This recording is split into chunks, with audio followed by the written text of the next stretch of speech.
श्री चैतन्य नामने गौरव तुषे नमः। हे कृष्ण करुणा सिंधु दीन बंधो जगतपते गोपेश गोपिका कांत राधा कांत नमोस्तुते।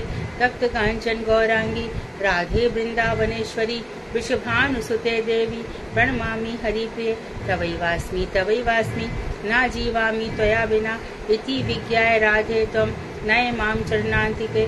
गुरुवे गौरचन्द्राय राधिकायै तदालये कृष्णाय कृष्ण भक्ताय तद्भक्ताय नमो नमः। वाञ्छाकल्पतरुभ्यश्च कृपा सिन्धुभ्येव च पतितानां पावनेभ्यो वैष्णवेभ्यो नमो नमः। श्री कृष्ण चैतन्य प्रभु नित्यानंद श्री अद्वैत गदाधर श्रीवासादि श्री गौर भक्त वृंद। हरे कृष्ण कृष्ण कृष्ण हरे हरे, हरे राम राम राम हरे हरे। मैं सर्वप्रथम मध्य गुरु पाद्म पद्म परमाराध्यतम नित्य प्रविष्ट ओम विष्णुपाद अष्टोत्तर शत श्री भक्ति वेदांत श्री नारायण गोसाई महाराज मध्य शिक्षा गुरु पाद्म पद्म अष्टोत्तर शत श्री मद भक्ति वेदांत श्री वामन गोसाई महाराज के चरणार बिंद में अनंत कोटि दंडवत प्रणाम ज्ञापन कर उनकी अहेतु की कृपा की वाक्षा करती हूँ। मैं ग्रंथराज श्री चेतन शिक्षामृत तदई रचयिता ओम विष्णुपाद सत्यनारायण श्री भक्ति विनोद ठाकुर के चरण कमल में कोटि कोटि दंडवत प्रणाम कर उनकी अहेतु की कृपा की वीक्षा करती हूँ। मैं उपस्थित श्रोता मंडली वैष्णवी सभी के लिए यथा योग्य वंदन अभिवादन धन्यवाद करती हूँ। तो परेश अनुभव में हम जो भक्ति की तरफ बढ़ चले हैं, तो समय भक्ति वो नीचे से लेके ऊपर तक की तरफ जा रहे हैं। सामान्य लोग कैसी भक्ति करते हैं, ईश्वर उनके लिए ईश्वर है, उसके लिए कोई परिभाषा नहीं है उनकी ईश्वर की। वो ईश्वर कौन है? हम लोग तो जैसे कि जो नारायण पर है, नारायण पर के बाद विष्णु परायण है, विष्णु परायण के बाद हम लोग और ऊपर की तरफ जाते हैं तो द्वारकाधीश है, मथुराधीश है। फिर हमारी समझ में आता है कि वृंदावन वाले, फिर हमारी समझ में आता है कि यशोदा नंदन से भी बहुत श्रेष्ठ राधा कांत है, गोपीचंद वल्लभ है। वो हमें धीरे धीरे समझ में आता है। तो जो भगवान श्री कृष्ण को पाने के लिए सारा विश्व के सभी लोग अनंत काल से समझने की कोशिश करते, वो समझ नहीं पाते। पर शास्त्रों में लिखा है, जिनका अंतिम जीवन के जो जन्म मरण का अंतिम दौर आ रहा होता है, वो लोग गौड़ीय वैष्णव बनते हैं। तो हमारे सामने प्रश्न ये है, आप लोग भी विचार करें, जो लक्ष्मी नारायण की पूजा कर रहे हैं, हमें पता है वो वैकुंठ धाम चले जाएंगे। और जो पुष्टि मार्ग में है, यशोदा नंदन के अनुगत्य में, उनके लिए कौन सा धाम रहेगा? जब वो पूतना को धात्री गति दे सकते हैं, पूतना को धायमा बना सकते हैं, तो उनके अनुगत्य में जो लोग भजन कर रहे हैं, तो निश्चित रूप से उनको गोलोक धाम ही मिलेगा।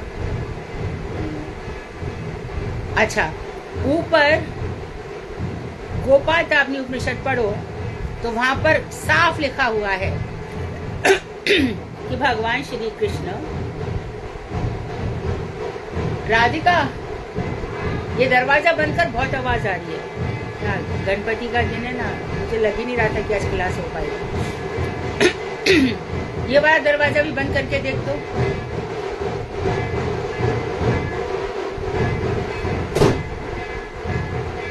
हाँ, अभी थोड़ा चलिए। तो यशोदा नंदन है ना, वहाँ हाँ, गोपाल तापनी उपनिषद में लिखा हुआ है कि गोपी भाव से वहां पर उपासना है। अब श्रीमन महाप्रभु ने आके एक काम कर दिया कि भैया बहुत लोग आ रहे हैं, बता रहे हैं जयदेव गोस्वामी 12वीं सदी में आ गए, वो सखी भाव बता गए। जयदेव गोस्वामी 12वीं सदी में आके सखी भाव बता गए। इसके बाद विद्यापति आए, चंडीदास आए, वो भी सखी भाव पे खूब चर्चा किए। लेकिन जो मंजरी भाव था, वो अभी तक छुपा हुआ था। अनर्पित चरिम चिरात, चिरकाल से। तो करुणा अवतीर्णा कलो, करुणा पूर्वक श्रीमन महाप्रभु प्रकट हुए, और श्रीमन महाप्रभु अपने पूरे परिगर को लेकर के आ गए। रूप गोस्वामी को रूप मंजरी, लवंग मंजरी को सनातन गोस्वामी, गुड़ मंजरी को जीव गोस्वामी, विलास मंजरी, रघुनाथ दास गोस्वामी तुलसी मंजरी। इस तरह से अपने सारे परिकर को वो लेकर के यहाँ पे आते हैं, जितने भी परिकर है। आप गौर गरुदेश दीपिका पढ़ेंगे तो उसमें मालूम पड़ जाएगा। अब यहाँ पर आकर उन्होंने बताया कि देखो तुम लोग सखी तो नहीं बन सकते राधा जी, सखी के अनुगत्य कर सकते हो। तो बीच में आपने सुना होगा कि बहुत से लोग अपने आप को ललिता सखी मानते हैं। कोई कोई तो ऐसा है कि चलो मीरा मान ले, वहां तक तो ठीक है, कोई बात नहीं है, मीरा तो थी, लेकिन ललिता जी कोई कैसे बन सकता है, कोई विशाखा कैसे बन सकता है? उनका अनुगत्य हो सकता है। तो उनके अनुगत्य में फिर भजन करना सिखाया। समर्पितो मुन्नतो उज्ज्वल रसाम स्व भक्ति श्रेयम, अपनी भक्ति की शोभा कि भैया मुझे मंजरी भाव से प्राप्त किया जा सकता है, किंकरी भाव से मुझे प्राप्त किया जा सकता है। किंकरी का क्या अर्थ है? किम करोमी किम करूं, किम करोमी, मैं क्या करूं क्या करूं, अर्थात कौन सी सेवा करूं। तो स्पष्ट हुआ कि जो भक्ति है उसमें सेवा प्रधान है। यह सेवा कैसी है? अब हमें तो भगवान के चरण दबाने को तो नहीं मिल रहे हैं, किशोरी जी की श्रृंगार सेवा भी नहीं मिल रही है, फिलहाल तो भजन है, भजन ही सेवा है। और भजन की सेवा करते करते फिर जब हमें समझ में आता है कि किशोरी जी ने अपने काय व्यू से 360 भावों से 360 मंजरियों को या सखियों को प्रकट किया, फिर हमें से एक भी कोई भी सखी बड़ी आकर्षित लगती है, बड़ी आकर्षक लगती है, और फिर मंजरी भाव हमें बड़ा आकर्षक लगता है। तो भजते भजते भजते क्या होता है कि राधा जी का जो मादन भाव है माँ श्री कृष्ण पहुंच नहीं पाते, वही सारी बात है। अच्छा, अब एक बात और बताओ, जो लोग ये कहते हैं कि राधा राधा राधा राधा, करुणामयी राधे राधे, दयामयी राधे राधे, वृषभानु नंदिनी राधे राधे, हम बहुत प्रेम से पुकार रहे हैं, हृदय के एकदम अंतःस्थ से किशोरी जी को पुकार रहे हैं, परंतु क्या शक्ति शक्तिमान के बिना रहेगी? मत सर्वस्व गोविंद है, हमारे सर्वस्व गोविंद है, उनकी शक्ति राधा रानी है। कृष्ण को हटा करके जो विषय है, किशोरी जी की उपासना कैसे हो सकती है? और किशोरी जी को हटा करके कृष्ण की उपासना नहीं हो सकती, क्योंकि जहां पे राधा नहीं होती कृष्ण वहां पर अपना कौन सा स्वरूप दिखाएंगे नहीं कह सकते। कभी मन में द्वारकाधीश बनकर बैठ जाएंगे और उनका क्या भरोसा ब्रह्म बनकर के खत्म कर दे बात, या गीता वाचक बनकर के खत्म कर दे बात। तो इन बातों को विशेष ध्यान देना है भजन करने वालों को। अपना जो स्वरूप है उसको स्पष्ट समझना होगा। आज हमारा पेज है 275 और हम पढ़ रहे थे श्री विग्रह की सेवा और पौतालिकता। पौतालिकता सबको समझ में आ गया है कि जो लोग मूर्ति को मूर्ति ही मानते हैं उसको जीवंत नहीं मानते, और वो कहते हैं ऐसी मूर्ति की सेवा करके क्या लाभ है। तो मूर्ति और पौतालिकता में आकाश और पाताल का प्रचुर भेद है। परमेश्वर के नित्य स्वरूप का अवलंबन कर श्री विग्रह परिसेवित होते हैं। तो हम परमेश्वर का नित्य विग्रह अर्थात परमेश्वर नित्य काल है। तो कैसे है नित्य काल? कैशोर वयस में, पर यशोदा नंदन बनकर आए। देवकी नंदन में तो वहां पे नहीं कह सकते, वहां तो चतुर्भुज रूप में प्रकट हो गए और उसे कहा कि मैं अभी बालक बन जाता हूँ। देवकी भी बोली कंस आता होगा, बोले बालक बन जाए, सूप है, मुझे इसमें ले जाओ। वहां पर बाल भाव की पौगंड लीला करी 5 से 10 वर्ष बाद, और 10 वर्ष के बाद कैशोर लीला की। 12 वर्ष तक कृष्ण यहाँ पर रहे, और यहाँ पर रह करके जब मथुरा गए हैं और 3 दिन तक नंद बाबा, कहीं 2 दिन लिखा है कहीं 3 दिन भी लिखा है, नंद बाबा बाहर कैंप में रहे हैं मथुरा के बाहर। तो वहां पर जाकर अक्रूर जी ने इतना तो बता दिया है कि तुम वास्तव में वसुदेव नंदन हो, देवकी नंदन हो। तो उन दोनों में ईश्वर भाव आया है, क्योंकि वहां पर जाकर के इन्होंने क्या किया, यहाँ पर जो वध कर रहे हैं भगवान, किसी को हाथ डाल दिया अंदर और किसी की चोंच फाड़ दी, किसी को लात मार दी, कोई अस्त्र शस्त्र नहीं चलाया। कंस को भी उन्होंने क्या किया, जहां वो बैठा था वहां उसके सिंहासन पर बैठे और ऐसे नीचे से धक्का दिया। बाद में जो उसकी दो पत्नियां थी, अस्ति और नास्ति, उनके सामने मामा को खींचने लगे। बोले मैं देख रहा हूँ कि मामा जीवित है कि नहीं। ऐसा भागवत जीवन चक्रवर्ती ठाकुर बता रहे हैं। और वहां पे देखा कि कुबलापीड़ हाथी को भी मारा। चारूण, मुष्टिक, शल तोशल बड़े बड़े मल्ल थे, उनके साथ युद्ध किया।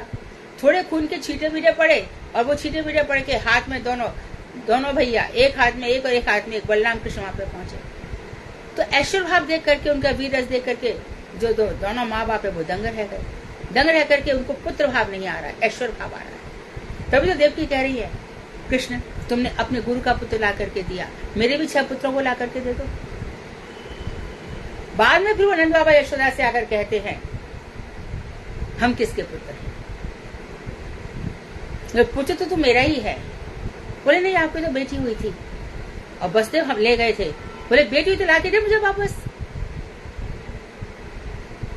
तो इस तरह से नंद नंदन भगवान श्री कृष्ण में, यशोदंदन भगवान श्री कृष्ण में हमारी रुचि जागती है। और ये लोग कहते हैं कि मूर्ति कुछ होती ही नहीं है। तो यदि हम मूर्ति को नहीं मानेंगे तो मूर्ति का नाम क्यों जप रहे हैं? आप मूर्ति को नहीं मानते हो, आप कहते हो कृष्ण कुछ है, पर आप कृष्ण बोलती तो मूर्ति हो ही गई ना। आप नाम किसका ले रहे हो? जो व्यक्ति संसार में पैदा ही नहीं हुआ उसका नाम कैसे हो जाएगा? तो उसका नाम है तो उसका रूप भी है, उसके गुण भी है, उसका वैशिष्ट्य भी है, उसका लीला भी है। तो फिर आप कहते हो कि नहीं कृष्ण तो मर गए, यहाँ पे आया था ये मायावादी, जन्म हुआ, एक शक्ति थी, चले गए। तो वो कह रहे नहीं, वो नित्य विग्रह है। हम सब की आत्मा है श्री कृष्ण और श्री कृष्ण की आत्मा है राधा जी। तो उन लोगों की बात कहीं जमती नहीं है, वो कहीं ठहर नहीं पाते। तो श्री विग्रह परिसेवित होते हैं परमेश्वर के नित्य स्वरूप का अवलंबन कर। जीव के चित्त देहगत चक्षु द्वारा परमेश्वर का स्वरूप जाना जा सकता है। जीव की जो हमारी चित्त देह है, अर्थात जड़ देह से नहीं। नाम जप करते करते हमारी देह कैसी हो जाती है? चित्त देह। जैसी गुरुदेव हमें नाम देते हैं, उसी समय आत्मसम भगवान अपने समान ही बना लेते हैं। तो जितना हमारा चित्तबल बढ़ता जाएगा, उतना जो यहाँ पर जितना विश्व विकार है वो सब निकलता चला जाएगा, हृदय शुद्ध होता चला जाएगा। तब हम क्या कहेंगे कि चिन्मय नाम उनके शरीर में प्रकट हो गया, उनकी देह चिन्मय हो गई। इस तरह से फिर हम बात करते हैं। तो चित्त देहगत, चित्त के आंखों के द्वारा परमेश्वर का स्वरूप हम जान सकते हैं इन्हीं आंखों से। वैसे तो कहा गया है कि जो भगवान अतीन्द्रिय है, नेत्र इंद्रिय से उनको देखा नहीं जा सकता। अधोक्षज वस्तु नहीं प्राकृत गोचर। जो अधोक्षज वस्तु है, इंद्रियों से परे है, वो प्राकृत आंखों से देखा नहीं जा सकता, लेकिन भजन के बल पर यह संभव है। व्यास, नारद आदि महापुरुष और साधारणतः सभी निरुपाधिक भक्त परमानंद युक्त समाधि में उस सच्चन स्वरूप भगवान के नित्य स्वरूप का दर्शन करते हैं। व्यास जी, नारद आदि, सुखदेव गोस्वामी, अब देखो भागवत में सुखदेव गोस्वामी भजन करते करते उनको द्विभुज श्याम सुंदर का दर्शन होता है 9 मिनट, तब कहते मैं आपको प्रणाम करता हूँ। कभी कभी बात करते करते चतुर्थ दर्शन के लाल उनके दर्शन में खो जाते हैं। व्यास जी बार बार कृष्ण के दर्शन करते हैं, समाधि अवस्था में पहुंचकर दर्शन करते हैं। नारद जी उनके दर्शन कर लेते हैं, शंकर भी आकर दर्शन कर लेते हैं। तो जो महापुरुष हैं, तो जो हमारे लोकनाथ गोस्वामी हैं, नरोत्तम दास ठाकुर हैं, जितने भी हमारे महापुरुष हुए हैं, महाप्रभु के परिकर छोड़ दो, और जितने भी हुए हैं, वो सब इन्हीं आंखों से भगवान के दर्शन करते हैं। और आप सभी ने गुरुदेव की जीवनी में पढ़ा है कि उनको भगवान श्री राम के दर्शन हुए थे, पूरा राम दरबार का दर्शन हुआ था। तो सभी निरुपाधिक भक्त, निरुपाधिक मतलब जिनके अंदर से संसार का सब कुछ निकल गया है, संसार का सब प्रपंच निकल गया है। अब वो कोई कहेगा देखो मैं घर तो छोड़ आया हूँ, घर तो छोड़ आया हूँ, लेकिन मन से घर कहाँ छूटा? बार बार याद आती है, मैंने ये सब कर दिया, नहीं किया, बार बार याद आ रही है।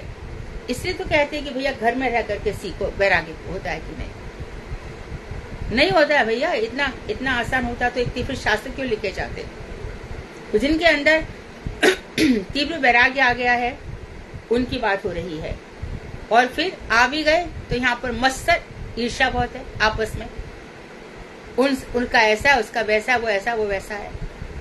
कभी कभी तो हम जिनको बहुत बड़े संत भक्त कहते हैं वो लोग भी ऐसी बातें कर लेते हैं। अभी क्या करें? फिर धन, अर्थ लोलुपता, धन लोलुपता नहीं जाती है।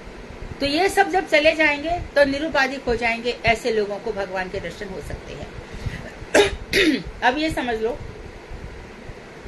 बहुत लोग बहुत प्रचार करते हैं, बहुत किताबों से बहुत कुछ इकट्ठा करते हैं, यहाँ वहां पढ़ते हैं, और एक व्यक्ति ऐसा जैसे कि मानो मैं पढ़कर बैठती हूँ, कोई दूसरा है जो उतना पढ़कर नहीं आया तो कहेगा अरे इनको तो बहुत ज्ञान है। लेकिन यदि वो मेरा ज्ञान भक्ति से युक्त नहीं है तो उस प्रचार का कोई अर्थ नहीं है, भक्ति जागेगी ही नहीं। तो ये कह रहे हैं कि निरुपाधिक जो भक्त हैं वो परमेश्वर के स्वरूप को जान सकते हैं। व्यास नारायण आदि के विषय में बताया कि सच्चिदानंद स्वरूप, सत्य चित्त आनंद स्वरूप भगवान के नित्य स्वरूप का दर्शन करते हैं तथा अपनी मनोवृत्ति में दिन रात उसी रूप का ध्यान करते हैं, और ध्यान करते करते भगवान का ध्यान होता है, दिन रात भगवान का ध्यान आता है। प्राकृत जगत में उस नित्य रूप की प्रतिछाया स्वरूप श्री विग्रह दर्शन करते हुए नेत्रों के आनंद को बढ़ाते हैं, अंदर हृदय में उनका दर्शन करते हैं, और इस जगत में भगवान के जो नित्य रूप है अर्थात जो वंशीधारी भगवान श्याम सुंदर हैं, उनकी जो प्रतिछाया है श्री विग्रह, उसका दर्शन करते हुए नेत्रों में आनंद करते हैं। आह, दर्शन में कितना आनंद आ रहा है। आज ठाकुर जी ने कितना स्वरूप धारण किया है।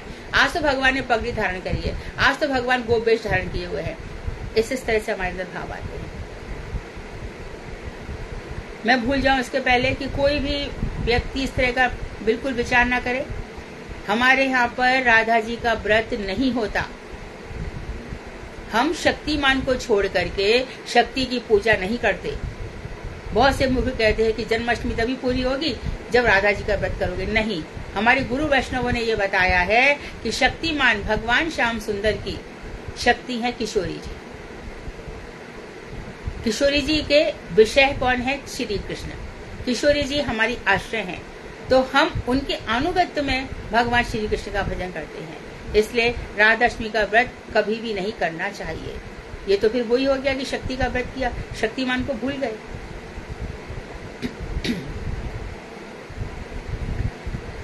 ये विग्रह कदापि कल्पित या जीव निर्मित वस्तु नहीं होते। तो ये विग्रह आप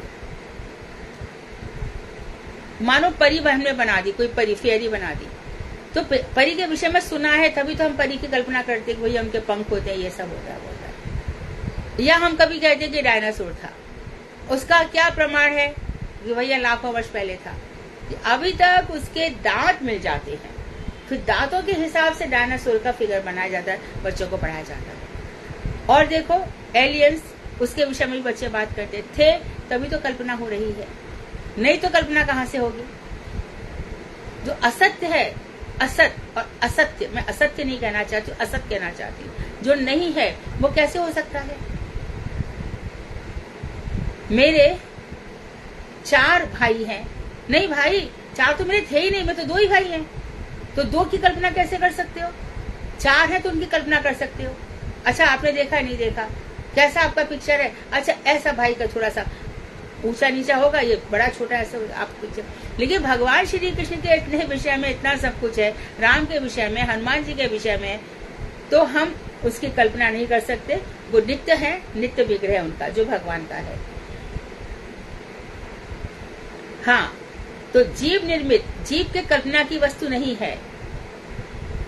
और भी देखो, जब ब्रजनाथ उत्तरा के पास गए और उनसे जाकर के पूछते थे, गोविंद देव, केशव देव, हरदेव और बलदेव, ये 4 मूर्तियां उन्होंने बनाई, और जाकर के पूछा उत्तरा जी से, दादी ये ऐसे दिखते थे? हाँ कृष्ण ऐसे दिखते बेटा, ऐसे ऐसे दिखते, यहाँ पे तो ये ऐसे ऐसे उन्होंने बनाया। बलदेव भैया ऐसे दिखते थे। तो गोविंद देव, भगवान का जो मुख है वो गोविंद देव के समान है। भगवान का वक्षस्थल, भगवान के चरणारविंद, और तीनों किसमें मिल जाते हैं? राधा रमन लाल जी में। तो वहां पे तो खुद ही विग्रह प्रकट किया, खुद ही विग्रह प्रकट किया। तो श्री विग्रह भगवत स्वरूप के साक्षात निदर्शन के अलावा स्वयंतर वस्तु नहीं हो सकती। यहाँ पर फिर से देखो एक लाइन है गई, जो व्यक्ति भक्ति रहित हैं उनके लिए उसमें भगवत स्वरूपता नहीं है। भक्ति के बिना भगवान को देखा भी नहीं जा सकता, है ना। यही महामूर्ख है। हम बहुत भाव से भगवान को प्रणाम कर रहे हैं, अरे हो गया प्रणाम, चलो चलो यहाँ से। आपको इतने गट्स होने चाहिए, अपना काम कर, मैं आ जाऊंगी, चल। आगे से इतना ही नहीं कहना है, इसके आगे भी बोलना है। आगे मेरे ऐसी स्थिति में हो तो मेरे से बात मत करना। जब तक आप अपनी इमेज ऐसी नहीं बनाओगे, दुनिया आपको भजन करने नहीं देगी, अपना भजन करवाएगी। मेरे इशारों में नाचते हैं भाई, कड़क बन जाओ।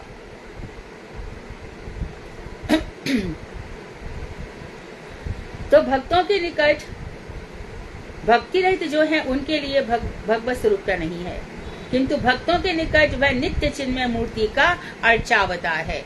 अर्चन यानी कि इस मूर्ति है, इसका अर्चन करो।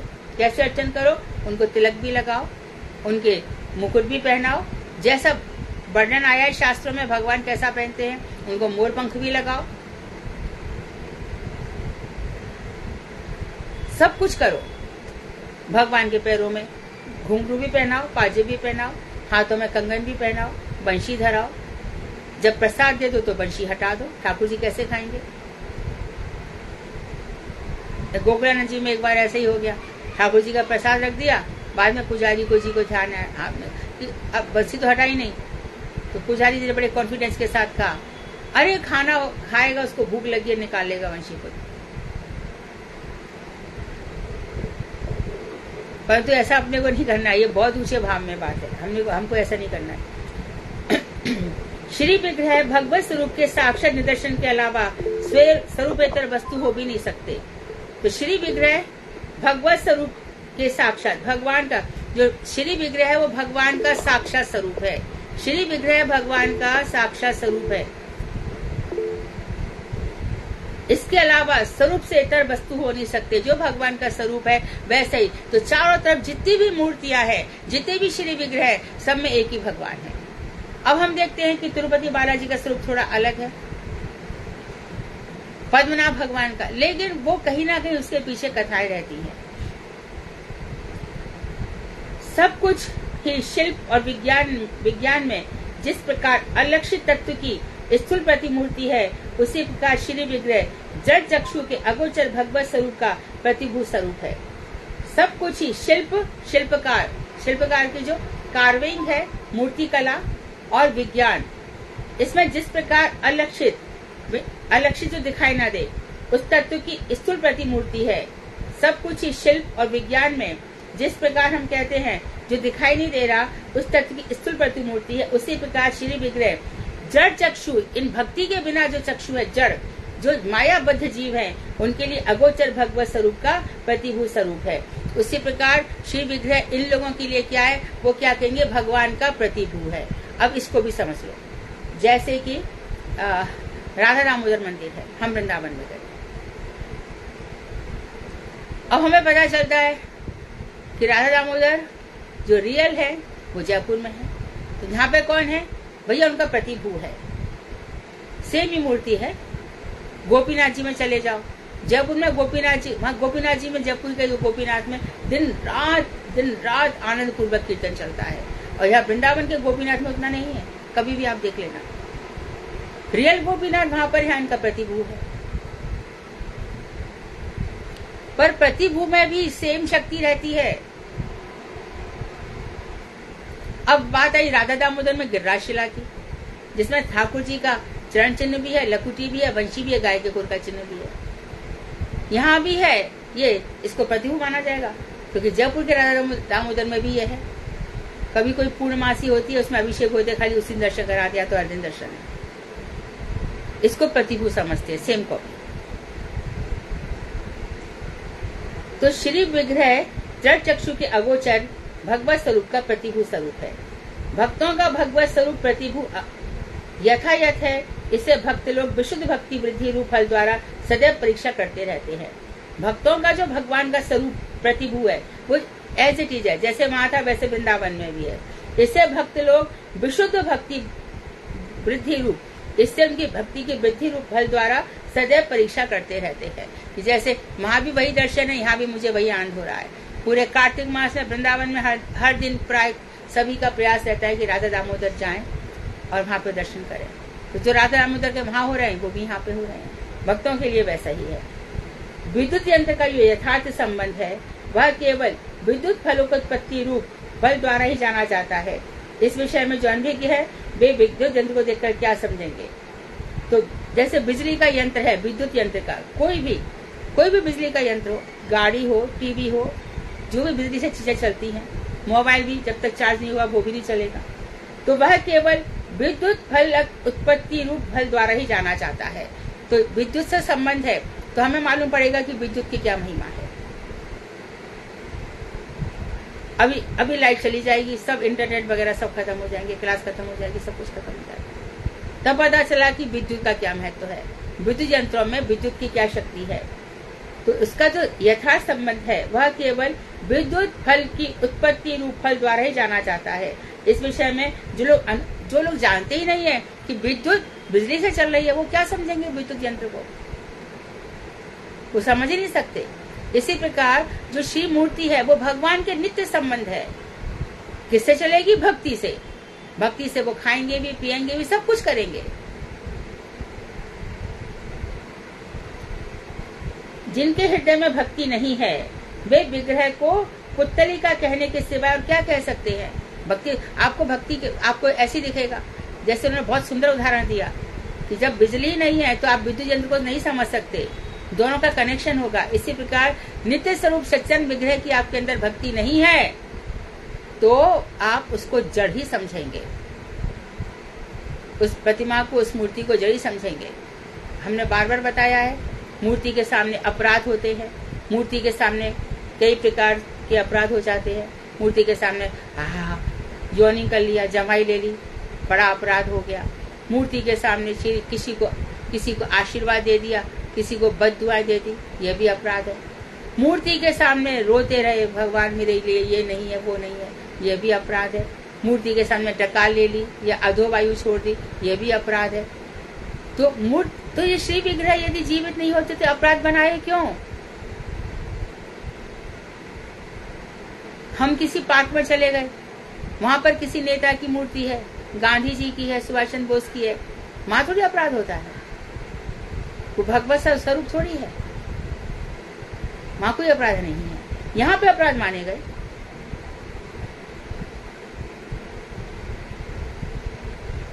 तो मूर्ति को पुतलिका कहने के सिवाय जो भक्ति रहित है वो क्या कह सकते हैं। भक्तों का सिद्धांत यही है कि श्री विग्रह की सेवा करने वाले व्यक्ति पौत्तालिक नहीं है। पौत्तालिक का अर्थ क्या हो गया? जो श्री विग्रह को पुतली मानने वाले। तो हम जो श्री विग्रह सेवक हैं, हम पौत्तालिक नहीं है। हम श्री विग्रह को पुतली नहीं मानते, हम उसको बुत नहीं मानते। हम क्या कहलाएंगे? श्री विग्रह सेवक। और जो मूर्ख हैं, जो इस प्रकार से कहते हैं, वो पौत्तालिक है। अर्थात वो समझते हैं कि मूर्ति बुत है, उसी की पूजा हो रही है। तब पौत्तालिक कौन है, इसका संक्षेप में विचार किया जाए। भगवत स्वरूप के साथ संबंधहीन वस्तु की उपासना जो करते हैं वे ही पौत्तालिक हैं। जो भगवत स्वरूप के संबंध के बिना वस्तु की कल्पना करते हैं, वास्तव में भगवान के साथ संबंधी सबसे पहले चीज है संबंध। वास्तव में संबंध हमारा दृढ़ होता है ना। भरोसो इन दृढ़ चंदन कोरी, इन दृढ़ चंदन का भरोसा है। यहाँ पर इस संसार में बहुत सर्कमस्टांसेस, स्थितियां ऐसी आएंगी जहाँ फंसना पड़ेगा। तो भक्त कहाँ फंसता है? जहाँ बैठे, जहाँ पर ठीक है, आ गया, कुछ आ गया, कभी हाली बीमारी आ गई, कोई आगंतुक अतिथि आ गए, तो हम दूसरों से कहें कि हमारा टाइम वेस्ट हो गया, नहीं, कोई जरूरत नहीं है। उसमें भी हमें भजन करना है।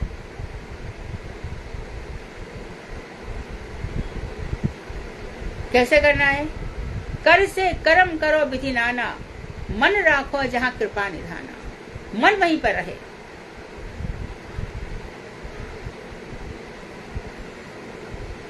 जब भगवान श्री कृष्ण को देखने के लिए एक नई नववधू आ गई। सास ने मना किया, अरे उसको मत देखना जो कन्हैया जा रहा है। तो खुद तो रोज देखती, मुझे क्यों मना करती है। वो भी झांकने लग गई और श्री कृष्ण को पता चल जाता था कि कौन सी नववधू है। आपको भी ये कथा पता है। उन्होंने उसको देख लिया, देख करके बस ऐसा सौंदर्य था, ऐसा सौंदर्य, ऐसे नीलमणि, ऐसा स्फटिक सौंदर्य निकल रहा है, इतने सुंदर घुंघराले बाल, इतनी बड़ी बड़ी कजराली आंखें, इतने सुंदर बिंब फलक के समान होठ, और उन्होंने कान में कनेर के फूल रख रखे हैं और सुंदर नीला वर्ण है, उसमें लालिमा निकल रही है। ऐसा सुंदर उनका चेहरा तो देख करके स्तंभित रह गई। सास कह रही है कि जा थोड़ा सा मठा चला दे। तो वो उठा के मटकी जगह जिसमें राई रखी थी उसको उठा ले, राई को चलाने लगी। सास ने कहा जब पनघट पे पानी भर ला, तो पनघट पे वो जहाँ पे उसको मटके को रस्सी बांधना था वो पड़ोसिन के लड़के को बांधने लग गई और उसी को नीचे गिराने लगी। तो अपनी सुध बुध भूल जाए। भजन करते करते भी यदि हमें ये याद आ रहा है आज हमें ये करना है, उसने हमसे ये कहा, उसने हमसे ये कहा, हमारा भजन कहाँ हो रहा है बताओ। और फिर हम कहते हैं कि भजन का फल नहीं मिलता। कैसे होगा भजन? इसे कहते हैं कि 4 से 6 उठ जाओ, बाकी पूरे दिन जो होगा देखा जाएगा। एक गोली खा ली ना बुखार की, पूरे दिन काम करेगी वो। पूरे दिन पानी पियो ना पियो, सुबह उठ करके यदि 2-3 गिलास पानी पी लिया तो काफी हो जाता है। फिर चला लेते अपन पूरे, जब प्यास लगी पी लेते। तो सुबह उठ करके जो भजन होता है उस समय यदि ये सब विचार आ गए तो अभ्यास से होगा। इतनी जल्दी आसान नहीं है, क्योंकि लाखों जन्मों से जीव मर रहे हैं ना। कोई जाने कौन सी आत्मा सास बन के आ जाती है, कौन सी आत्मा पिता बन के आ जाता है, कौन सी आत्मा क्या बन के आ जाता है। ये सब आत्माओं का खेल है भैया। अपने जैसे कर्म है उसी के वही चारों तरफ है और कुछ नहीं है। किसी को प्रेम किया होगा तो कोई तुमको यहाँ पे प्रेम कर रहा है। सच्चा प्रेम थोड़ी कोई किसी से करता है, और होता भी नहीं है। शरीर से प्रेम क्या होगा? शरीर को जलाओ, कोई कब्र गाड़ दी, 2-4 साल बाद देखो तो उसके दांत बाद मिल जाएंगे, एक हड्डी मिली तो मिली, सब खत्म हो जाता है, कुछ भी तो नहीं रहता यहाँ पे। तो शरीर से जो प्रेम किया उसको समझ में नहीं आया कि हमने तो शरीर से प्रेम किया, और उसी शरीर से जिससे हम प्रेम कर रहे हैं हम फिर फोन कर रहे हैं, अरे सुन क्या पिताजी तो चले गए। कहाँ गए पिताजी? तो इधर पड़े, अरे शरीर से प्रेम कर रहा था। क्या गया? आत्मा चली गई। अब वो आत्मा कहाँ गई? अपना कर्म का भोग करने के लिए। तो वहां पे ना कोई बागेश्वर धाम काम आता है ना कोई काम आता है, यहाँ सब कर्मों का फल भोगने आए हैं। भगवान की सृष्टि में जब भगवान ने कर्म फल के भोग के ऐसे ही बना दिए। हाँ, यदि ऐसा है कि कुछ भगवान की कृपा रही तो एक छोटी सी धूल भी हमारे काम आ जाती है। पता नहीं कि मैं बताती हूँ कैसे। पहले ना बहुत समय पहले की बात है, बहुत समय पहले की बात है, 30-35 साल पहले की बात होगी। मैं बहुत यंग थी। तो मेरे को ये होता था, ये होता है ना यहाँ पे बहुत दर्द होता है, आधा सीसी क्या होता है उसको माइक, बहुत दर्द हो, धूप में निकल जाऊं तो मेरे प्राणी निकल जाए। और इतना दर्द होता था कि मैं माँ से माँ मेरे पत्थर रख दे था, इतना दर्द होता था। एक दिन ऐसी जा रही थी स्टेशन से, किसी को छोड़ना था, तो धूप में से चली आ रही थी। तो मैं अपनी बुआ जी मेरे तो फिर आज तो मैं गई, अब मैं क्या करूंगी। इतने में कोई एक व्यक्ति जा रहा था वहां से, देखो सुनो। और उसने क्या बोला, उसने सुन लिया। उसने बोला कि आप एक काम करना, गाय का शुद्ध घी लेना और सेंधा नमक लेना, हाथ में उसको घिस लेना और यहाँ सूंघ लेना, आपका दर्द चला जाएगा। मैं घर पे आई, वही किया, मेरा दर्द उस समय ठीक हो गया। फिर 1-2 महीने बाद उठा, फिर मैंने वही किया, तो 2-3 बार उठा, मेरा ठीक हो गया। मैं दूसरों का नहीं जानती, मन में अपनी बात कह रही हूँ। तो जिस समय जो होना होता है हो जाता है। भगवान चारों तरफ से कहीं पर जो करना होता है वो कर देते हैं, लेकिन ये सब किसके जीवन में होने की संभावना है? या सहज भाव से जीवन चल रहा है, जो होगा देखा जाएगा। जी तो दिया भगवान ने, जन्म तो दे ही दिया है, आगे का जन्म खराब ना उसकी चिंता है हमें। तो भजन कर लो। तो सुबह उठ करके वो तुम्हारा समय है, 2 घंटा। ये कोई भी विचार है, भैया तू 6 बजे के बाद आना, मैं बात कर लूंगी तेरे से, अरे मन बाद में, अब हरे कृष्ण हरे कृष्ण। तो जिनका ऐसा संबंध है वही लोग उसकी उपासना करते हैं, और जिनका ऐसा भगवान के साथ संबंध है ही नहीं, भगवान जानते नहीं है। आज देखो सब लोग कितने, सब लोग गणपति की पूजा कर रहे हैं, सब है ना, सब कर रहे हैं। और श्री कृष्ण के उपासक भी, उनको भी वहां देखा जा सकता है। वेदांत कहता है नास्तिक का उद्धार की संभावना है, पर जो पंचोपासक है, गणपति भी वही है, शिव भी वही है, वो भी भगवान है। भगवान की परिभाषा दी है ना, समग्र से ऐश्वर्य, जिनके पास संपूर्ण ऐश्वर्य है, संपूर्ण सौंदर्य है, संपूर्ण बल है, संपूर्ण ज्ञान है, संपूर्ण वैराग्य है, ये 6 भग अर्थात ऐश्वर्य जिनके अंदर है, वो भगवान है। परंतु हम तो देखते हैं कि वो शंकर जी में भी नहीं है, गणपति में भी नहीं है, लेकिन फिर भी वो भगवान है। दुर्गा जी में भी नहीं है, फिर वो भगवान। जब भगवान के जिन शास्त्रों ने भगवान के विषय में बताया, उन्होंने भगवान की परिभाषा भी तो दी है, तो नहीं मानेंगे। जो पंचोपासक है उसका कल्याण की संभावना ही नहीं है। 7 मामा का भांजा नौते में, उसके लिए कोई भी ईश्वर नहीं खड़ा रहता। तो भैया उसके बहुत पैसा, अरे कुछ कर्म करी आया, पैसे से सुख थोड़ी होता है।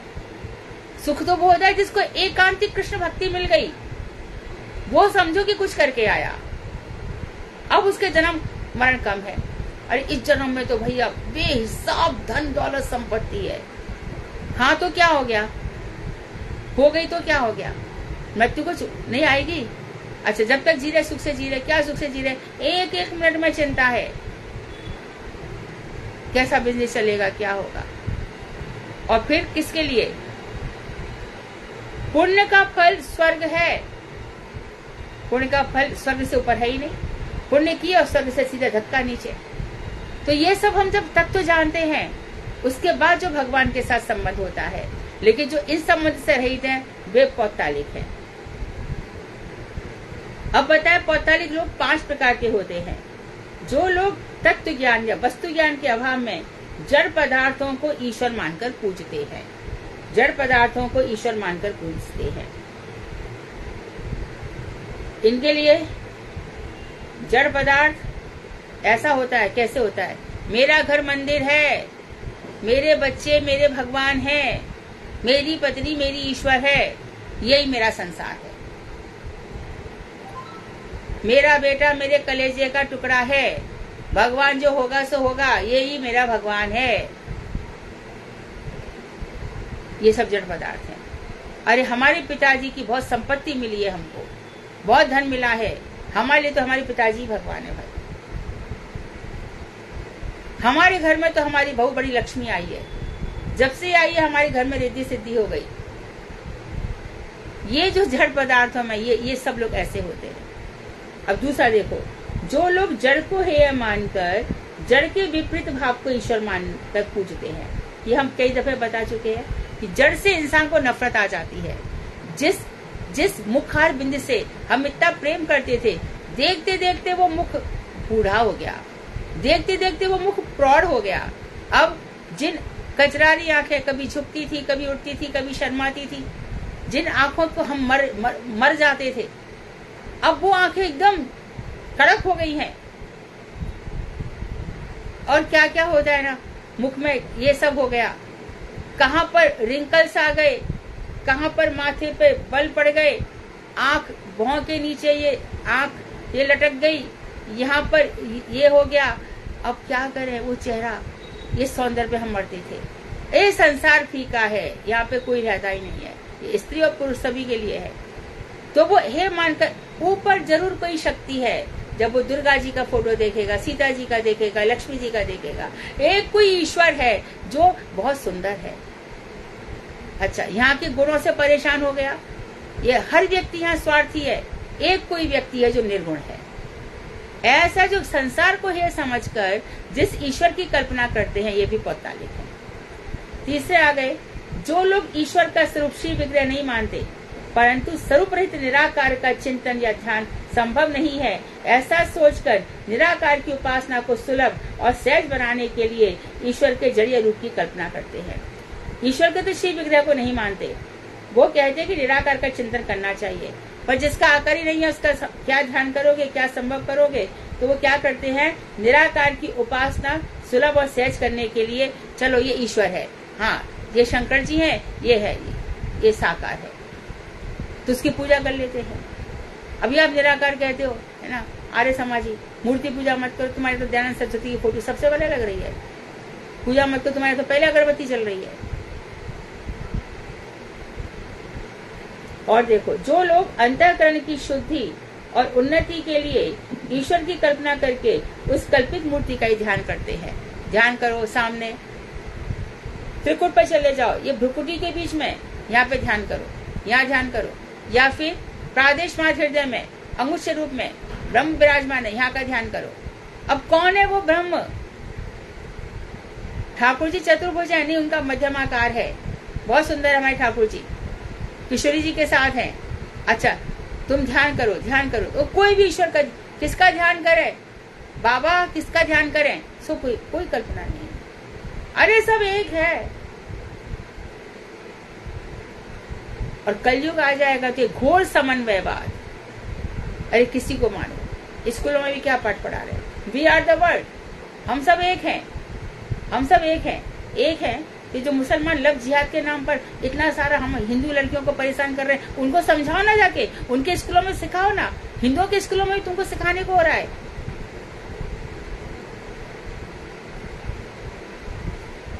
अब पेरेंट्स लोगों से कहते हैं कि भैया थोड़ा विरोध करो, तो कोई आता ही नहीं है। हमारा बच्चा तो 10th तक पढ़ेगा, हमें क्या, हमारा बच्चा तो 12th में चलेगा, हमें क्या, हमें क्या। और वहां पर तो वो लोग नहीं बोलते हमें क्या। अभी भी चले जाओ, छोटे से बच्चा लेकर के टोपी पहन करके ये उर्दू का जो कुछ भी है, कलमा वलमा जो कुछ सीखने जाते हैं, हमारे तो जो टोपी पहने तो उसकी मजाक बनाते हैं, जिससे चोटी रख ली उसकी मजाक बनाते हैं। ऐसे मूर्ख हिंदू हैं। चोटी ब्रह्म शिखा है, यहाँ पर ब्रह्म का वास है, ये मूर्धा है, भक्तों के प्राण यहीं से निकलते हैं, ये ज्ञान की प्रतीक है, तो इसी की मजाक बनाएंगे। उसको कटवा करके यहाँ पे एक लगा लिया, यहाँ पे लगा लिया, इधर एक लगा लिया, ऐसे टुकड़ों टुकड़ों में बाल रख लिए। ठाकुर जी ने ऐसी दुर्गति उसकी की थी, रुक्मिणी की, उसके बालों को कहीं छोड़ा कहीं रखा, कहीं छोड़ा कहीं रखा। आज सब रुक्मी बन गए हैं, किसी के बस यहाँ पे बाल मिल जाएंगे तो किसी के यहाँ पे मिल जाएंगे, किसी के यहाँ पे।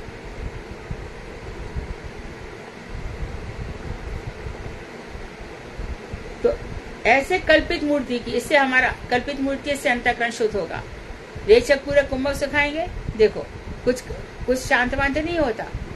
जो इतनी सारी दवाइयां बना रहा है उसके पास सबसे ज्यादा पैसा है, फिर त्याग होना चाहिए ना।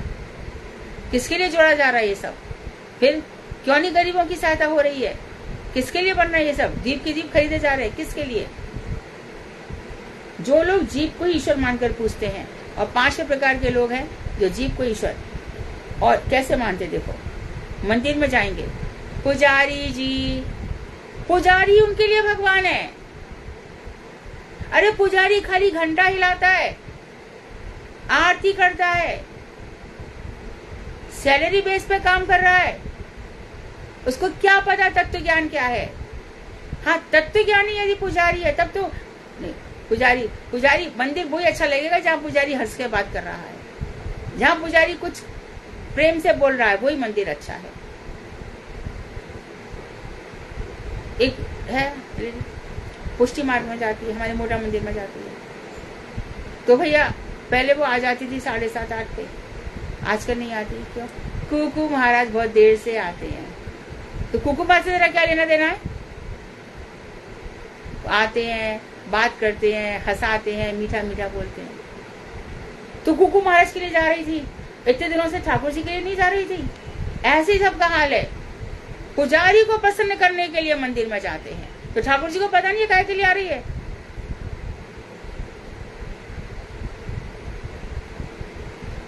फिर मंदिर भी पुजारी की सेवा पे, अरे वहां तो ऐसा था, फिर बातें बनाने को भी पुजारी ही चाहिए।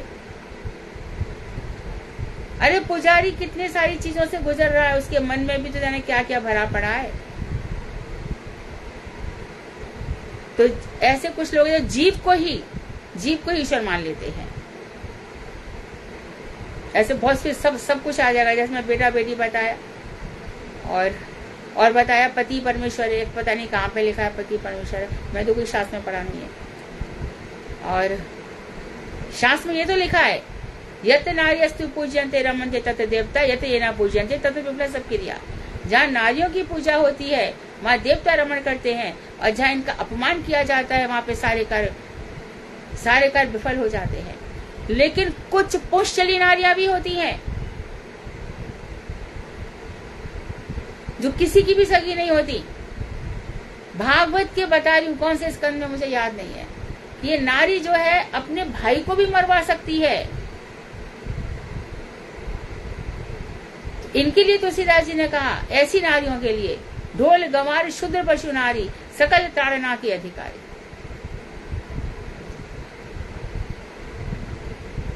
जब तक घर में सब शांति थी उसको अच्छा ही नहीं लगता, अरे दुकान अलग करो, देखो ये घर पे आई है कितना तेल खरीद देती है, कितना देखो दूध की चाय बनाती है, कितना देखो इसको ये सब चाहिए, देखो अपने पति को कितना अच्छा खिला, ये सब शुरू हो जाता है।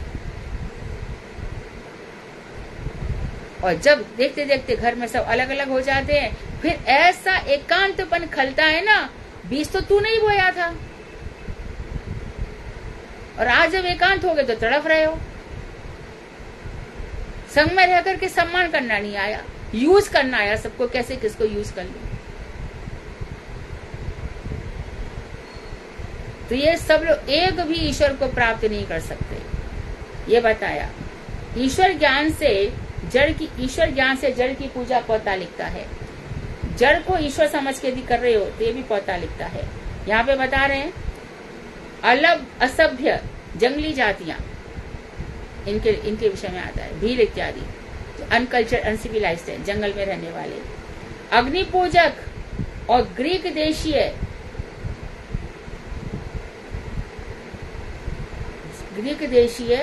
जोभ सेठान नामक लोग, ये कोई ईश्वर है, ये प्रथम श्रेणी के पौतालिक है, सबसे बड़े पौतालिक है। कौन से? असभ्य जंगली जातियां।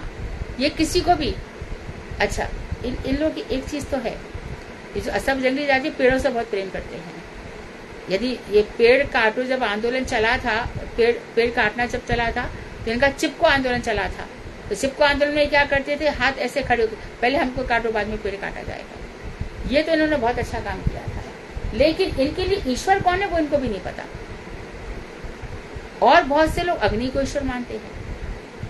ये आ गए कौन? पारसी। ये लोगों के यहाँ क्या होता है, कुआं होता है, इंसान मरा और कुएं में पटक आए। क्यों? इनका ये कहना है कि शरीर भी तो किसी काम का है, गिद्ध को खाने दो ना, कौओं को खाने दो ना, शरीर तो किसी के काम के आ रहा है। इन्हीं लोगों ने ये प्रथा चलाई है, चक्षुद आंख दान दे दो और ये अंग दान कर दो, इन्हीं लोगों की प्रथा है।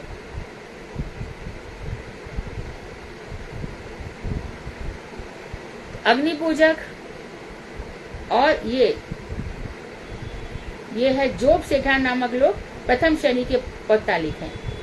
जिन लोगों में स्वाभाविक रूप से ईश्वर विश्वास तो रहता है, परंतु ईश्वर के स्वरूप का ज्ञान उनमें उदित नहीं हुआ होता है। ईश्वर कौन है, क्या है, कैसे, ये वो लोग नहीं जानते। अभी तक इतनी उम्र में बुढ़े हो गए, 60 वर्ष के हो गए, कृष्ण कौन है, एंड लाफिंग, हंस रहे हैं। तो मथुरा क्या है?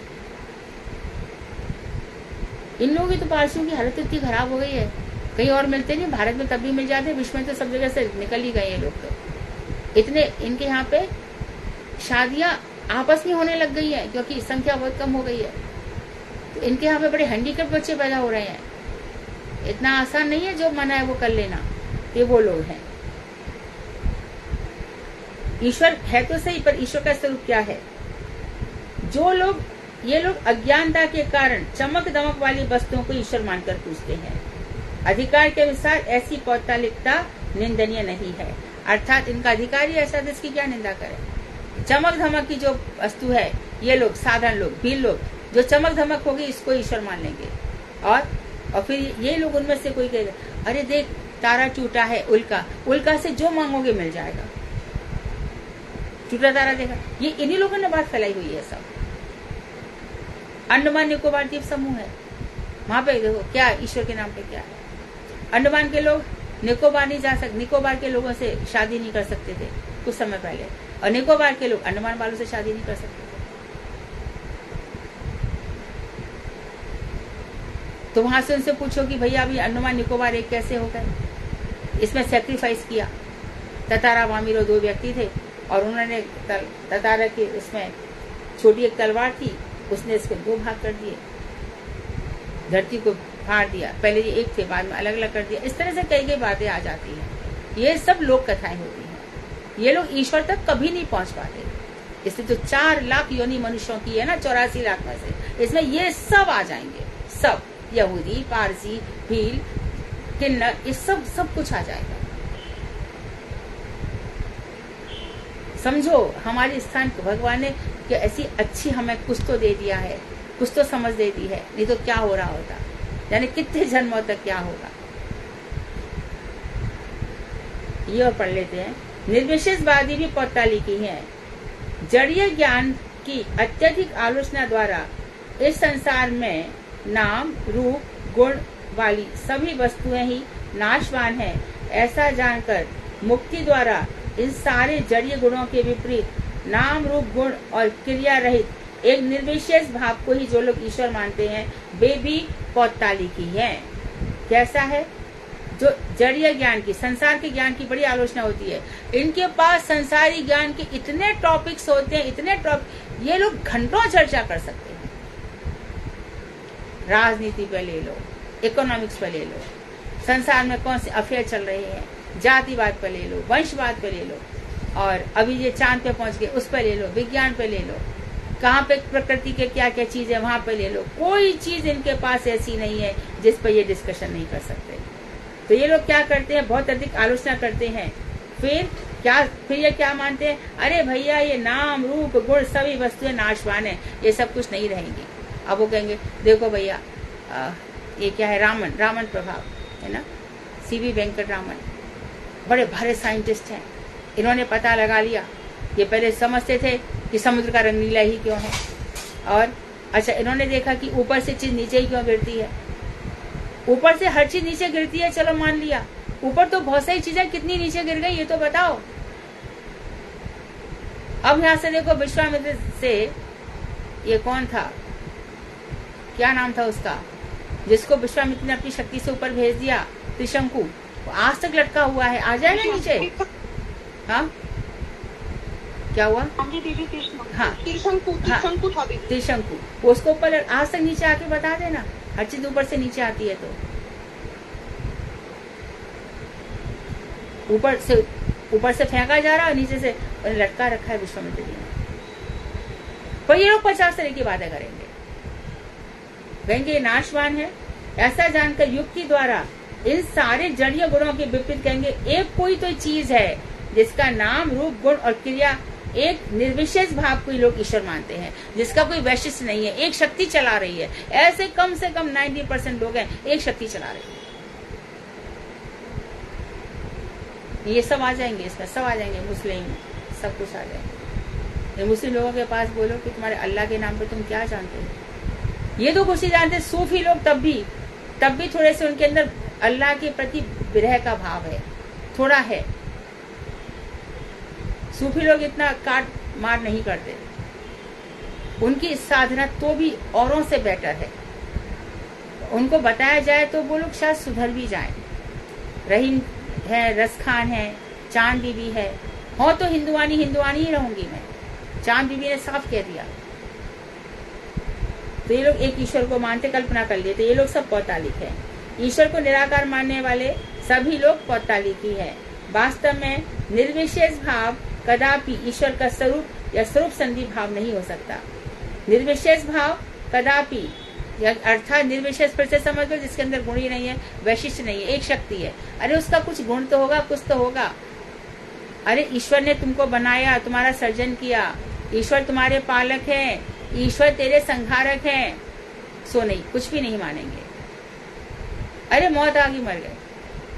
अच्छा ये लोग अस्पताल इत्यादि बनवाते हैं, सभी लोग अस्पताल बनवाते हैं, सभी लोग, मुसलमान भी बनवाते हैं, पारसी भी बनवाते हैं, क्योंकि बीमारी सभी को आती है।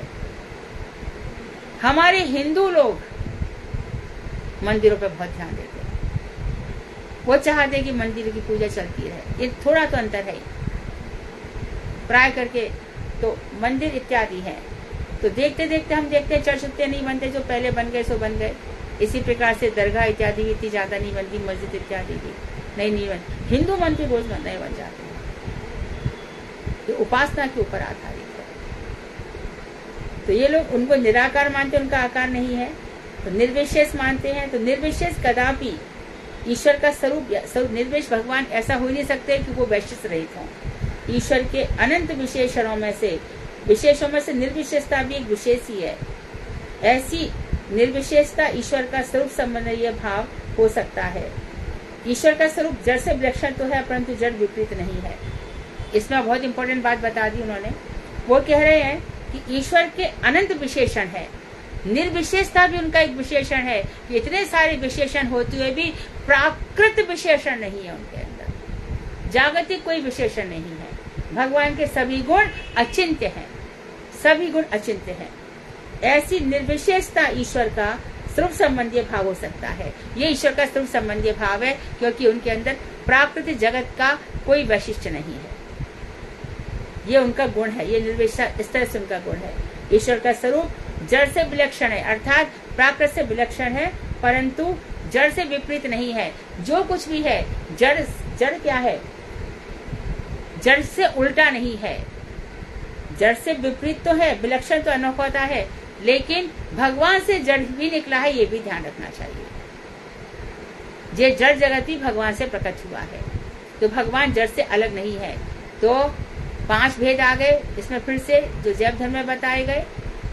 जीव और ईश्वर में भेद, जड़ और जीव में भेद, जड़ और ईश्वर में भेद, जड़ और जड़ में भेद, जीव और जीव में भेद। तो ईश्वर से सब लोग निकले हैं, सारा जड़ जगत ईश्वर से निकला है, सब जीव ईश्वर से निकले हैं। ये सब अपना अस्तित्व खोते नहीं है, इनका तिरोभाव और आविर्भाव होता है। मैनिफेस्ट अनमैनिफेस्ट, प्रकट हो जाते हैं, अप्रकट हो जाते हैं। व्यक्त अवस्था में, अभी हम सब व्यक्त अवस्था में हैं। हम आज से 60, 70, 80 वर्ष पहले अव्यक्त अवस्था में थे।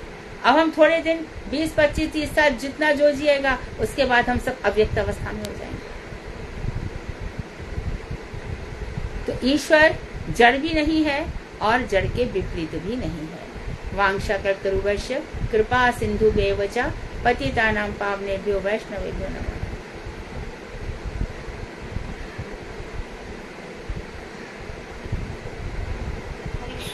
कल ये टॉपिक आएगा, पंचोपासना भी पौधा लिखता ही है। जो मैं कह रही हूँ ना, इसी में वो अलग बात है कि मैंने पहले वेदांत में पढ़ लिया था।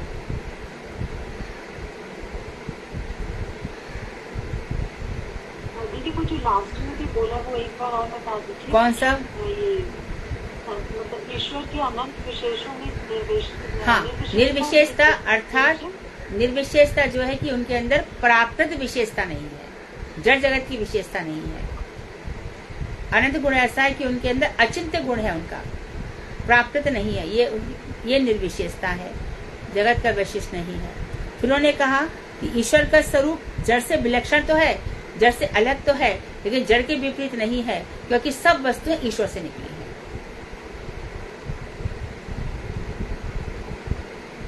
मत्स्य अवतार हो, कूर्म अवतार हो, सब कुछ ईश्वर से ही निकला है।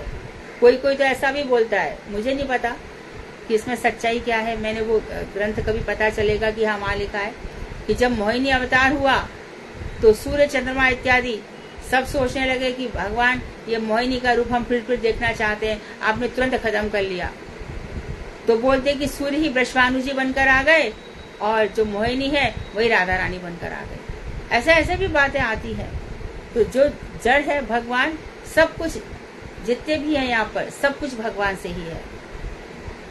तो भगवान जड़ से विपरीत नहीं है, जड़ जगत भी उनका ही है। जड़ को छोड़ करके भगवान थोड़ी है। मया अध्यक्षण प्रकृति सूयते चराचर जगत, जड़ चेतन जगत को मेरी अध्यक्षता में प्रकृति प्रसव करती है, उत्पन्न करती है।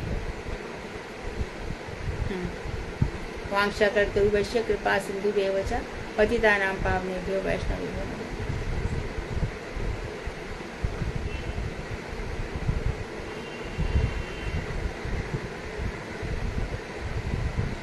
प्रश्न है कोई? हरे कृष्ण दीदी। हाँ हाँ धन्यवाद। दीदी महातत्व किसे कहते हैं? और श्रीमद् भागवत के तीसरे स्कंद के छठे अध्याय में 24 तत्व लिखे हुए हैं, लेकिन 25 तत्व हैं। तो वहाँ पर रखा है कि भगवान 24 तत्व के अंदर स्वयं ही अपनी शक्ति का संचार करता है, स्वयं ही उनमें विराजमान हो जाते हैं। तो इन दो चीजों में कंफ्यूजन है। अगर नहीं तो मुझे उतना ही सुनाई पड़ा कि 24 तत्व हैं और भगवान श्रीमद् भागवतम ब्रह्मा देवी। हाँ पेज नंबर तो वो सब तुम बोल क्या लिखा है ये बताओ।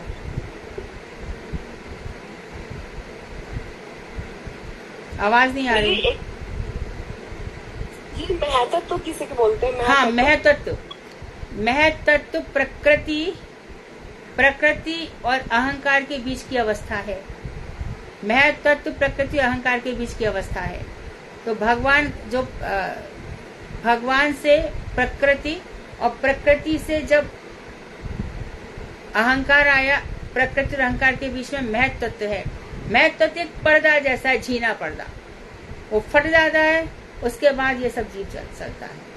महतत्व को एक झीना पर्दा समझना चाहिए।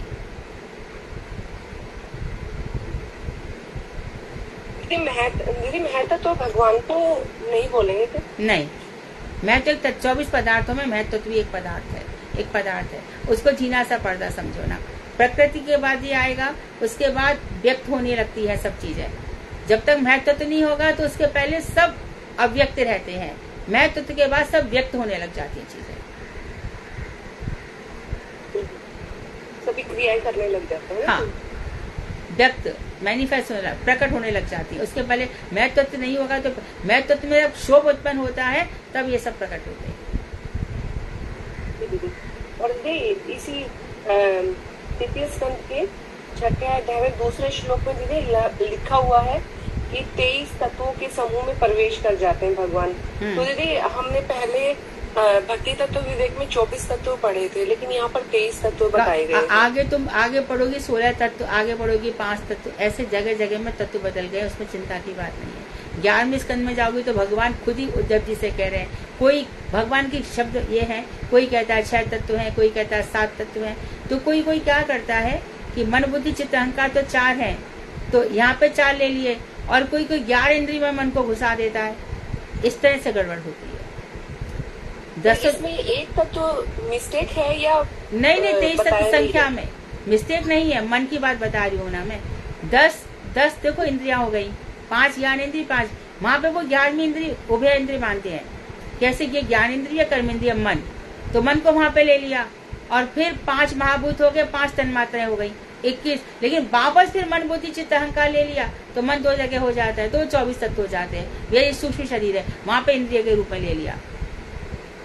तो यहाँ पर फिर मन को उभय इंद्रिय नहीं लेकर के सूक्ष्म शरीर में ले लिया, और कभी मन को ज्ञान इंद्रिय कर्म इंद्रिय के रूप में ले लेते हैं। इससे वो 24 होते हैं, फिर यहाँ पे 23 हो जाते हैं। फिर काल कर्म प्रकृति 3 तत्व होते हैं, फिर वो 27 तत्व हो जाते हैं। फिर 28वां तत्व ईश्वर है, ऐसे 28 तत्व भी होते हैं। इस तरह से कपिल देव ने देवभूति को कई तत्व बताए। इसमें सूक्ष्म शरीर और स्थूल शरीर को जोड़ के 24 तत्व बोले गए। हाँ, मन बुद्धि चित्त अहंकार हो गए ना 4, ठीक है। 5 ज्ञानेन्द्रिय, 5 कर्मेंद्रिय 14, 5 महाभूत आकाश वायु अग्नि जल पृथ्वी, 5 तन्मात्राएं शब्द रूप रस गंध स्पर्श, ऐसे 20 हो गए, और 24 मन बुद्धि चित्त अहंकार। धन्यवाद। हरे कृष्ण।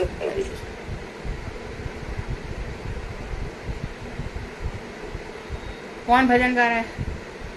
जैनन प्रभु तो बहुत दिन से गाते ही नहीं है।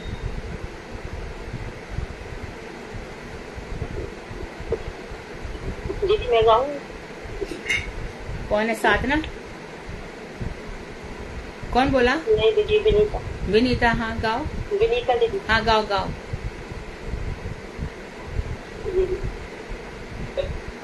राजे तेरे चरणों की श्यामा तेरे चरणों की गर धूल जो मिल जाए, सच कहती हूँ राधे, सच कहती हूँ श्यामा। तकदीर बदल जाए, राधे तेरे चरणों की, श्यामा तेरे चरणों की। सुनते हैं तेरी रहमत, दिन रात बरसती है। सुनते हैं तेरी रहमत, दिन रात बरसती है। एक बूंद जो मिल जाए, एक बूंद जो मिल जाए, दिल की कली खिल जाए, राधे तेरे चरणों की, श्यामा तेरे चरणों की। गर धूल जो मिल जाए, सच कहती हूँ मेरी, तकदीर बदल जाए, राधे तेरे चरणों की। ये मन बड़ा चंचल है, कैसे तेरा भजन करूं। ये मन बड़ा चंचल है, कैसे तेरा भजन करूं। जितना इसे समझाऊं, जितना इसे समझाऊं, उतना ही मचल जाए, राधे तेरे चरणों की, श्यामा तेरे चरणों की। गर धूल जो मिल जाए, सच कहती हूँ राधे, सच कहती हूँ श्यामा। तकदीर बदल जाए, राधे तेरे चरणों की। नजरों से गिराना ना, चाहे जितनी सजा देना।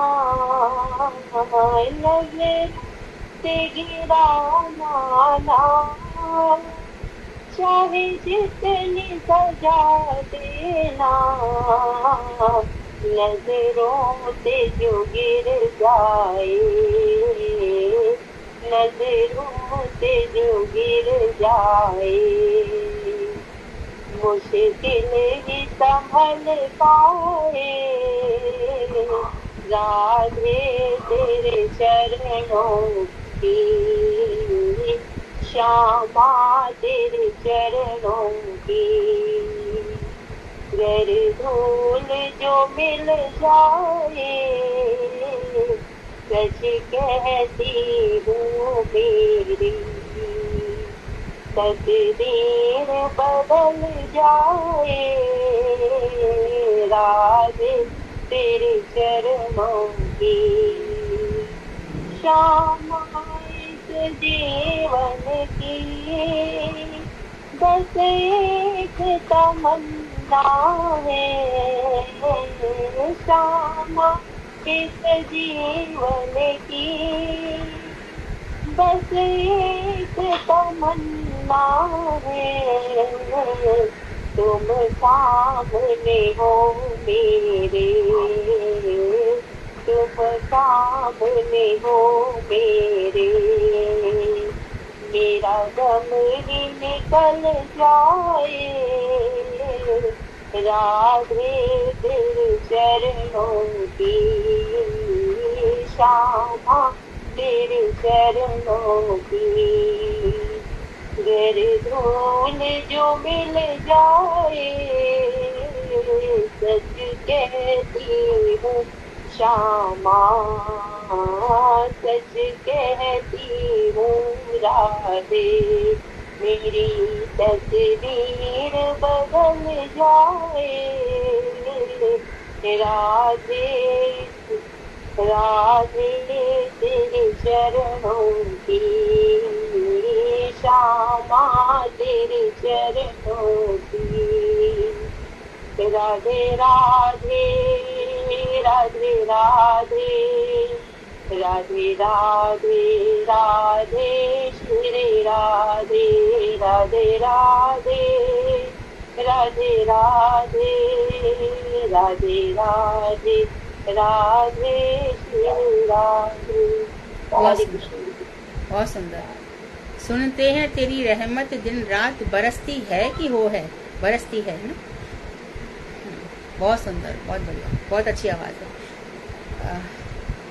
तो फिर कल मिलते हैं।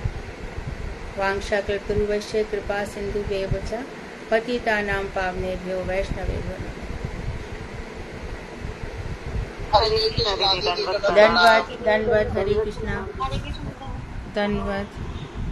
हरे कृष्ण।